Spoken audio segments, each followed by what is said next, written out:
Halo warga Nirmalambai, orang Bapak ulang di Promkes. Ya, Promkes ini adalah sebuah podcast yang disediakan oleh Dinas Kesehatan Provinsi Sulawesi Utara. Nah, setiap episodenya kami menghadirkan informasi kesehatan dengan narasumber yang berbeda.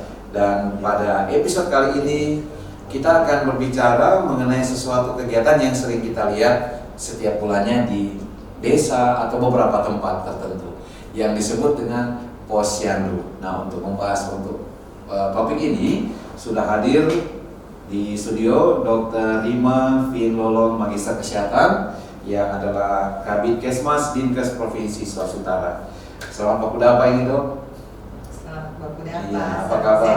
Salam sehat. Nah, Dok, untuk episode ini kita akan bahas tentang Posyandu. Ini banyak orang bilang Posyandu ini sudah lama ya, sudah sering dilihat. Nah, sebenarnya kalau mau dilihat dari segi programnya, Posyandu itu sebenarnya apa?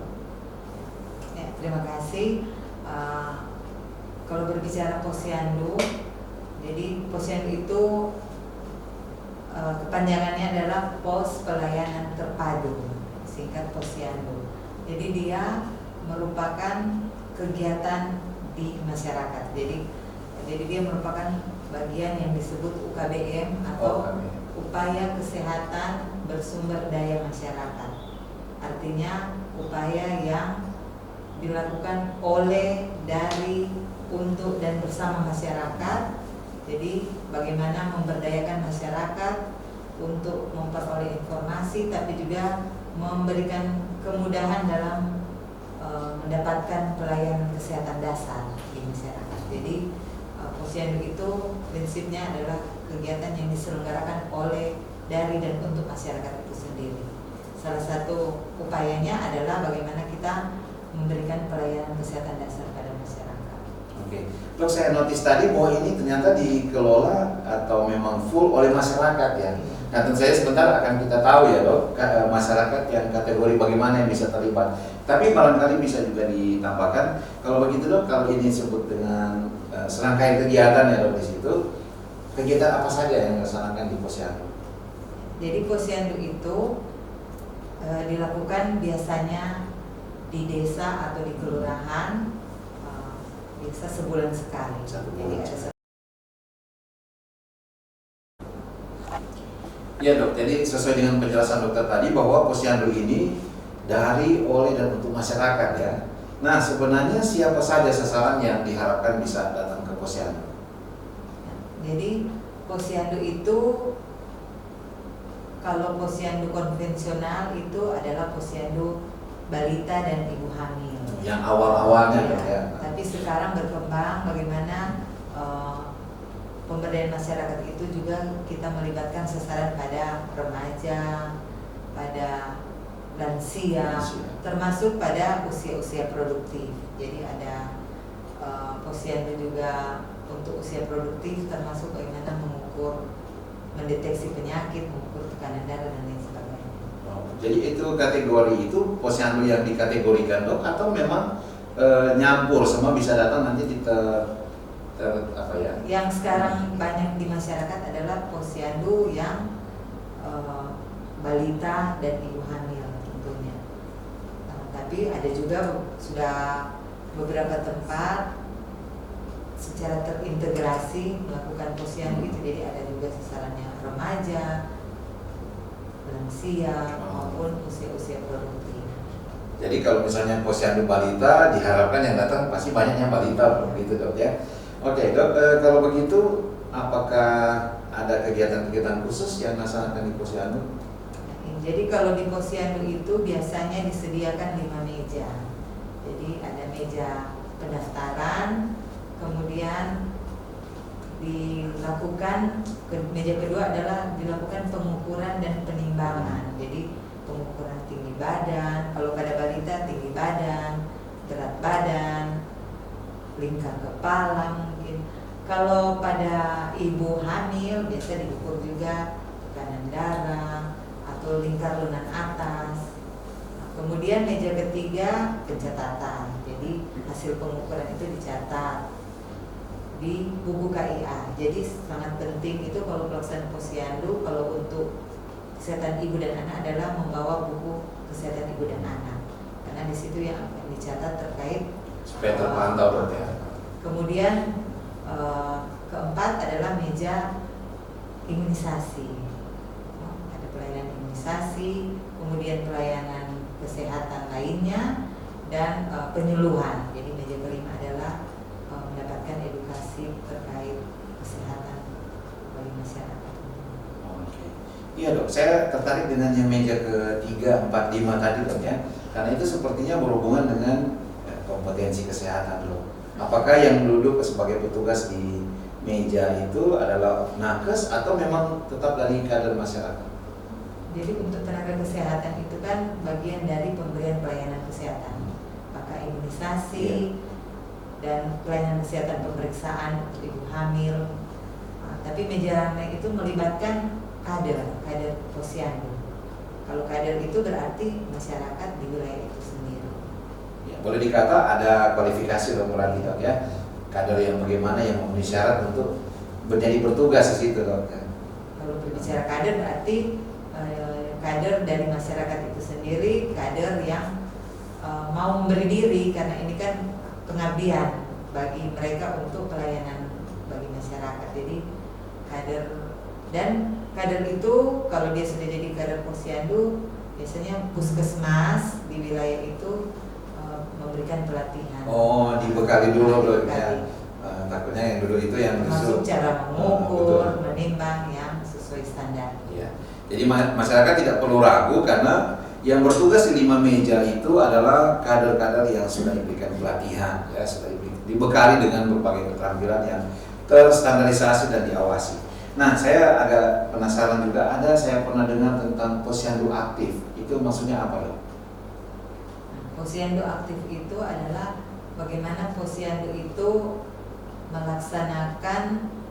dilaksanakan dalam satu tahun minimal 10 kali dalam satu tahun. Tapi kalau dia dilaksanakan setiap bulan berarti ada 12 kali, ada 12 bulan. Kemudian kalau dikatakan aktif juga dari segi jumlah kadernya, bagaimana minimal ada 5 kader itu yang aktif dalam pelayanan posyandu. Jadi kalau dikatakan posyandu aktif dan dia menyelenggarakan kegiatan-kegiatan sehingga pencapaian target, contoh semua balita maupun ibu hamil yang ada di wilayah itu mendapatkan pelayanan yang sesuai kebutuhan mereka. Jadi dalam hal ini tentunya pelayanan kesehatan. Jadi semua ibu hamil maupun balita itu terpantau kesehatannya, tumbuh kembangnya kalau pada anak balita. Karena kalau balita dia datang ke posyandu, tujuannya bagaimana tumbuh kembang balita itu terpantau. Jadi mulai dari tinggi badannya, dia naik setiap bulan atau tidak, berat badannya bertambah atau tidak. Karena kalau dia tidak bertambah berarti kan ada satu tanda awas, bisa saja dia ada masalah kesehatan. Nah, sehingga kalau balita itu rajin datang ke posyandu setiap bulan, kesehatannya itu terjamin, terjaga, terpantau. Sehingga kalau dia ada masalah itu bisa dilakukan intervensi sedini mungkin. Jadi sangat penting membawa anak balita, ibu hamil itu ke posyandu, karena di situ kita bisa melakukan pemantauan terhadap tumbuh kembang maupun kesehatan. Iya, dok, kalau misalnya ini secara kontinunya diharapkan mereka itu datang setiap bulannya. Nah, misalnya ada masyarakat yang bulan ini bilang miss ya, terkendala mungkin ada halangan, tidak bisa datang, nanti datang ke bulan berikutnya. Kalau menurut tanggapan dari dokter di grafik untuk pelaporan itu bagaimana? Jadi kalau dia tidak datang, biasanya ini fungsinya kader. Jadi karena kader ada di wilayah terdekat posyandu itu dilaksanakan, jadi kader tentunya dia bisa proaktif atau mengunjungi home visit seperti iya, itu. bisa juga. Jadi bisa saja karena tidak sehat sehingga tidak datang ke posyandu. Jadi peran kader itu sangat penting karena boleh dikata kader yang nanti menggerakkan juga masyarakat, karena kader kan bagian dari masyarakat. Menggerakkan masyarakat itu untuk datang ke posyandu, dan tentunya kepedulian juga pemerintah setempat itu, karena boleh dikata pemerintah desa atau kelurahan itu yang menjadi pembina dalam pelaksanaan posyandu di wilayah. Akan memberikan stimulus dong ya. Oke, jadi boleh dikata juga pemerintah terlibat aktif untuk mengumumkan, menghimbau, itu miliknya masyarakat. Iya, jadi boleh dikata memang posyandu itu memberdayakan potensi-potensi yang ada di masyarakat, khususnya di bidang kesehatan, dok ya. Ya dok, mungkin bisa juga ditambahkan tentang posyandu yang terintegrasi itu maksudnya seperti apa? Jadi kalau posyandu terintegrasi itu selain posyandu bagi balita, ibu hamil, ada juga bisa diintegrasikan dengan contoh kalau dia datang dengan ayah atau suami. Kalau dia masih usia produktif itu dia juga bisa mendapatkan pelayanan. Ada istilahnya pos pembinaan terpadu, pos bindu, untuk mendeteksi penyakit-penyakit tidak menular. Jadi itu bisa diintegrasikan dalam satu kegiatan posyandu. Jadi masyarakat yang datang pun bisa melakukan pemeriksaan kesehatan, minimal deteksi dini terhadap penyakit-penyakit tidak menular. Jadi tekanan darahnya, kalau ada juga pemeriksaan laboratorium sederhana terkait penyakit tidak menular, periksa gula, kolesterol atau apa, itu bisa dilakukan di posyandu. Di beberapa daerah juga bisa diintegrasikan dengan posyandu remaja atau posyandu lansia. Jadi tergantung kebutuhan masing-masing di wilayah itu. Jadi kalau mereka merasa penting untuk diintegrasikan, kalaupun tidak, ada juga melaksanakan kegiatan posyandu lansia di mungkin tempat atau waktu yang berbeda. Tapi prinsipnya bagaimana masyarakat di setiap strata atau usia itu bisa mendapatkan pelayanan. Iya, jadi boleh dikata kalau posyandu terintegrasi Bisa semua tercover di situ. Tapi apakah misalnya contoh posyandu yang diumumkan oleh di pemerintah, ini posyandu tentang balita. Nah kalau yang datang itu misalnya orang tuanya yang bermasalah kesehatan, bisa ya tetap terlayani. Itu yang dengan pos bindu untuk PTM, penyakit tidak menular. Iya. Jadi boleh dikata juga bahwa memang posyandu ini sebenarnya kegiatan yang sangat positif ya dok ya, untuk mengidentifikasi tingkat kita untuk tumbuh kembang pada lansia dan sebagainya.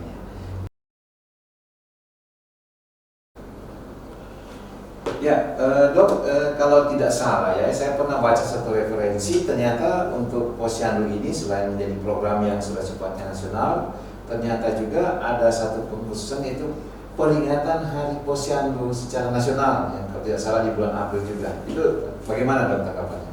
Ya, jadi Hari Posyandu itu diperingati setiap tanggal 29 April. 29 April. Jadi bagaimana tujuannya adalah bagaimana kita bisa mendorong masyarakat untuk memanfaatkan posyandu itu untuk meningkatkan kesehatan mereka. Jadi anak balita dipastikan datang ke posyandu, ibu hamil dipastikan datang untuk memeriksakan kehamilan, lansia maupun masyarakat itu bisa datang ke posyandu. Jadi bagaimana bisa timbul gerakan sehingga semua masyarakat itu tahu bahwa ada posyandu di tempatnya masing-masing. Iya. Berarti pemerintah memang memberi perhatian yang cukup intens ya untuk masyarakat, sehingga ada Hari Posyandu Nasional di tanggal 29 April. Baik dok, mungkin tambahan sebagai closing statement di episode kali ini, silakan. Ya, tentunya karena posyandu itu adalah dari, oleh, dan untuk masyarakat, bagaimana kita bisa mengajak masyarakat semua, apakah balita, ibu hamil, sesuai remaja maupun sampai lansia, itu bisa memanfaatkan tentunya pelayanan yang ada di posyandu, sehingga kita bisa mendeteksi sedini mungkin kalau ada masalah kesehatan dan bisa dilakukan intervensi sedini mungkin terhadap masalah kesehatan, termasuk masalah-masalah kesehatan yang bersumber dari lingkungan juga bisa kita selesaikan. Itu pentingnya posyandu di masyarakat. Luar biasa. Jadi masyarakat tidak usah ragu karena posyandu seperti kata dokter tadi itu semua dikoordinasikan dengan baik dari berbagai aspek dan jangan lewatkan karena apalagi tidak dipungut biaya alias gratis. Itu setiap bulan dilaksanakan di setiap desa kelurahan dan tentu saja ini mengharapkan masyarakat bisa melihat atau memanfaatkan untuk pelayanan posyandu. Terima kasih banyak Dr. Rima atas kesediaan untuk menjadi narasumber di pagi hari ini. Sukses untuk tugas pekerjaan. Dan warga Jerman Lambai, kita akan berjumpa lagi di episode berikutnya dalam Promkes, podcast yang kami hadirkan memberikan informasi kesehatan. Ya, jangan lupa makan sehat, jalan sehat, berpikir sehat. Saya Ferdinand mengucapkan terima kasih. Kita berjumpa lagi di episode berikutnya.